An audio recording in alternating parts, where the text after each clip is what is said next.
राधे राधे मित्रों। तो मित्रों, आप लोग राधा किशन के अपकमिंग एपिसोड में देखेंगे कि मित्रों, वीडियो शुरू करने से पहले अगर आप हमारे चैनल पर नए हैं और अगर अभी तक आप लोगों ने हमारे चैनल को सब्सक्राइब नहीं किया है तो चैनल को कर लीजिएगा सब्सक्राइब और बेल आइकन को ऑल पे करके प्रेस कर दीजिएगा, जिससे कि हमारी नई वीडियो का नोटिफिकेशन आपको मिल जाए। तो मित्रों, आप लोग देखेंगे कि राधा ऋषि गर्ग की गर्ग संहिता को स्मरण कर रही होती हैं और फिर कृष्ण राधा के समक्ष आते हैं और कहते हैं, क्या बात है, मेरे कक्ष को इस प्रकार क्यों देख रही हो? और फिर राधा कहती हैं, अपनी स्मृतियों को एक बार पुनः जीवित कर रही हूँ कृष्ण। द्वारका में सब कुछ वैसा ही है जैसा हम लोग वृंदावन जाने से पूर्व छोड़कर गए थे। प्रतीत होता है कि न जाने कितना समय बीत गया होगा, परंतु यहाँ लौटने के बाद सब कुछ पहले की भांति ही तो है। और फिर कृष्ण कहते हैं, द्वारका मेरे हृदय से जुड़ा राधे और सदैव जुड़ा रहेगा। मेरा भूतकाल, मेरा वर्तमान और मेरा भविष्य तुमसे जुड़ा। यदि तुम मेरे साथ हो तो मैं चाहे वृंदावन में हूँ या द्वारका में, वो स्थान मेरे लिए गोलोक ही है। और फिर आगे आप लोग देखेंगे कि बलराम रेवती जी के समक्ष जाते हैं और रेवती जी प्रसन्न हो जाती हैं, कहती हैं, अच्छा हुआ आप आ गए, मैं आप ही के पास आने का विचार कर रही थी। और फिर बलराम कहते हैं, मैं भी आपसे मिलने की कब से प्रतीक्षा कर रहा था। और फिर रेवती जी कहती हैं, क्यों, कुछ विशेष? और कहती हैं, ये आपके हाथों में क्या है? और फिर बलराम कहते हैं, ये आप स्वयं ही देख लीजिए। और फिर आगे कहते हैं, बलराम ये आपके लिए उपहार है रेवती जी, यदि आप इन्हें धारण करेंगी, इनसे अपना श्रृंगार करेंगी तो इनकी शोभा और अधिक बढ़ जाएगी। और फिर रेवती जी कहती है, तो इतने सुंदर आभूषण हैं, किंतु आपके हृदय में मेरे लिए इतना प्रेम कहाँ से उमड़ा? और फिर दाऊ कहते हैं, बस मुझे ऐसा आभास हुआ कि न जाने कितना समय हो गया है हम दोनों को एक साथ प्रेम के क्षण बिताए हुए। और कहते हैं, बलराम यदि आपको कोई संकोच ना हो रेवती जी, तो इस श्रृंगार से मैं आपको स्वयं सज्ज कर दूं। और फिर रेवती जी कहती हैं, हाँ। और फिर आगे आप लोग देखेंगे कि रेवती जी सोच रही होती हैं, प्रतीत होता है कि राधा कृष्ण का प्रेम देखकर इनके हृदय में मेरे लिए भी प्रेम उमड़ने लगा है। जो भी हो, किंतु मुझे ऐसे ही प्रेम के क्षण सदा बिताने हैं आपके साथ। और बलराम दाऊ श्रृंगार कर रहे होते हैं रेवती जी का और प्रसन्न हो रहे होते हैं और सोचते हैं कि अब कैसे समझाऊं मैं आपको रेवती जी की गर्ग संहिता के प्रारंभ से अंत तक मैं आपसे कितने लंबे समय तक दूर रहा हूँ। भले आपके लिए यहाँ मात्र कुछ ही क्षण बीते थे और अब जब मैं पुनः आपके पास लौट आया हूँ और अब मैं चाहता हूँ कि मैं अपने जीवन का हर क्षण एक एक क्षण आपके साथ ही व्यतीत करूँ। और फिर आगे आप लोग देखेंगे, रेवती जी कहती हैं बलराम से, कितने प्रेम से आप मेरा श्रृंगार कर रहे हैं, ऐसा तो पहले कभी नहीं हुआ। सच कहूँ तो अकस्मात आपके हृदय में ये परिवर्तन हम दोनों को और समीप ले आया है। एक पत्नी को बस यही चाहिए कि वो अपने पति के साथ ऐसे सुखद क्षण व्यतीत करे और ढेर सारी स्मृतियाँ बना सके। और फिर बलराम दाऊ सोचते हैं, उचित कहा आपने रेवती जी, आपके प्रति अपने प्रेम को सदैव अपने हृदय में रखने वाला ये बलराम आज अकस्मात अपने प्रेम को खुलकर व्यक्त कर रहा है, क्योंकि ना जाने क्यों मुझे ये आभास हो रहा है कि जैसे हमारे पास अब अधिक समय नहीं बचा है।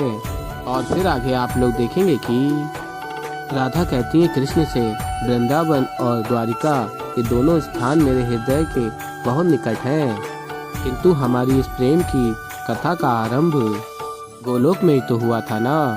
और अब जब पृथ्वी लोक पर हमारी सभी लीलाएं समाप्त हो चुकी हैं, तो क्या अब हमें गोलोक नहीं लौटना चाहिए? और फिर राधा पूछती हैं, आगे मेरे प्रश्नों का उत्तर दो कृष्ण, कब लौट रहे हैं हम गोलोक? कृष्ण, तुम्हारी प्रसन्नता देखकर ऐसा प्रतीत हो रहा है कि जैसे कि तुम अवश्य ही कोई नया बहाना बनाने वाले हो, जिससे कि हमारा गोलोक में प्रस्थान करना एक बार पुनः टल जाए। और फिर कृष्ण कहते हैं, मैं भला क्यों कोई बहाना बनाऊंगा, मैं तो सदैव वही करता आया हूँ जो मेरी राधा को प्रसन्न करता है। और फिर तभी शाम और लक्ष्मण आ जाते हैं समक्ष और कहता है, शाम पिताश्री, आप दोनों की वार्तालाप में व्यवधान डालने के लिए मैं क्षमा चाहता हूँ, किंतु पिताश्री मुझे आपसे एक अत्यंत विशेष बात करनी थी। और फिर कृष्ण कहते हैं, कहो शाम, बात क्या है? और फिर शाम कहता है, सूर्य उत्तरायण निकट है और मकर संक्रांति का उत्सव भी आ रहा है, क्यों ना हम इस बार द्वारका में इस त्योहार को धूमधाम से मनाया जाए। और लक्ष्मणा कहती हैं, और इसके लिए आप दोनों की उपस्थिति अति आवश्यक है। द्वारका में हर त्योहार का रंग आप दोनों के बिना फीका है, तो कहिए आप दोनों लेंगे ना इस त्योहार में भाग। और तभी समक्ष बलराम दाऊ और रेवती जी आ जाते हैं और रेवती जी कहती हैं, लक्ष्मणा, मैंने सुना है कि इस वर्ष उत्तरायण का अवसर कुछ विशेष होने वाला है। और फिर लक्ष्मणा कहती है, जी परंतु राधा कृष्ण के बिना कोई भी त्योहार कैसे विशेष हो सकता है, इसीलिए उन दोनों की हाँ आवश्यक है। और फिर रेवती जी कहती हैं, अगर ऐसी बात है तो इसका समाधान मैं अभी कर देती हूँ। और फिर रेवती जी कहती हैं, देवर जी, राधा बड़ों की बातों को और छोटों की आग्रह को कभी टालते नहीं हैं। इस उत्सव के लिए हाँ कर दो। वैसे भी कितना समय बीत गया है, हमने द्वारका में कोई उत्सव ही नहीं मनाया। उत्तरायण का यह त्योहार निकट है, इसी बहाने पूरे परिवार को एक साथ उत्सव मनाने का समय मिल जाएगा। और फिर श्री कृष्ण कहते हैं, हाँ अब आप इतने प्रेम से यहाँ आए हैं, इतना अनुरोध कर रहे हैं, तो हम आपका अनुरोध अस्वीकार कैसे कर सकते हैं। मेरे लिए परिवार की प्रसन्नता से कुछ और अधिक महत्वपूर्ण नहीं है, और आज तो कुछ अधिक ही प्रेम आ रहा है अपने परिवार पर। और कहते हैं, कृष्ण, मैं और राधा आपके अनुरोध को स्वीकार करते हैं, हम दोनों अवश्य भाग लेंगे। और फिर रेवती जी कहती हैं, हम लोग जाकर ये समाचार सभी द्वारका वासियों को दे देते हैं। और फिर दाऊ कहते हैं, अवश्य चलो। और फिर आगे आप लोग देखेंगे कि कृष्ण कहते हैं राधा से, मैं तुम्हारे प्रश्न का उत्तर देता उससे पूर्व ही शाम रेवती भाभी और सभी आ गए। और जैसा कि इन्होंने कहा, बड़ों की इच्छा और छोटों के अनुग्रह को हम टाल नहीं सकते, तो अब लगता है कि उत्तरायण के पश्चात ही गोलोक जाने के विषय में निश्चित करना होगा। और कहते हैं, कृष्ण दुखी मत हो राधे, गोलोक तो हमें जाना ही है, किंतु उससे पूर्व इस पृथ्वी लोक का, द्वारिका का, हमारे इस परिवार का पूर्ण रूप से आनंद उठा लेते हैं। तुम उत्तरायण में सबकी सहायता करो, प्रबंध करो, मैं तनिक रुक्मणी से मिलकर आता हूँ। और फिर तभी कृष्ण जी चले जाते हैं और राधा स्मरण कर रही होती हैं। आज तो कुछ अधिक ही प्रेम आ रहा है अपने परिवार पर। कृष्ण ने ऐसा क्यों कहा होगा, इसके पीछे अवश्य ही कोई गहरी बात छिपी है। और फिर कृष्ण रुक्मणी के समक्ष जाते हैं, रुक्मणी महादेव की पूजा कर रही होती हैं। और फिर मित्रों, आप लोग आगे देखेंगे कि कृष्ण कहते हैं, कैसे हर बार तुम्हें मेरी उपस्थिति का आभास हो जाता है रुक्मणी, कैसे हर बार मेरी आहट से तुम पहचान जाती हो कि मैं तुमसे भेंट करने आया हूँ। और फिर रुक्मणी कहती हैं, आपकी अर्धांगिनी हूँ, आपकी आहट ना पहचानूं, ऐसा कदापि नहीं हो सकता। और फिर श्री कृष्ण कहते हैं, एक बात कहूँ मैं रुक्मणी, तुम्हें मैं अपनी अर्धांगिनी के रूप में पाकर धन्य हो गया हूँ, ये मेरा सौभाग्य है। तुम मुझे मेरी पत्नी के रूप में प्राप्त हुई। मेरे हृदय में आज तक वो क्षण, वो पल ठहरा हुआ है जब हम परिणय के सूत्र में बंधे थे।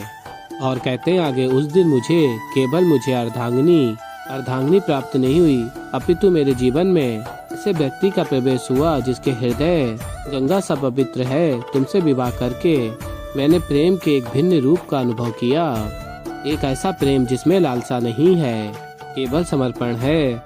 और एक सत्य बात कहूँ तो ये संसार केवल राधा कृष्ण के प्रेम को ही नहीं, रुक्मणी कृष्ण को भी सदा सदा के लिए स्मरण रखेगा। और वो इसलिए क्योंकि तुम्हारा प्रेम पूजनीय है रुक्मणी। और फिर रुक्मणी कहती हैं, आपके प्रेम का आभास मुझे सदैव था, किंतु आज आपके मुख से ये बातें सुनकर अपने मन के आगे मैं पुनः नतमस्तक हो गई हूँ।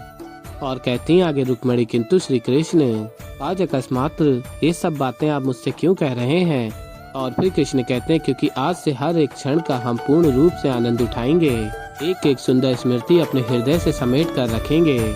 और फिर रुक्मणी कहती हैं, यदि आपकी यही इच्छा है तो उचित है, ये मेरा परम सौभाग्य होगा।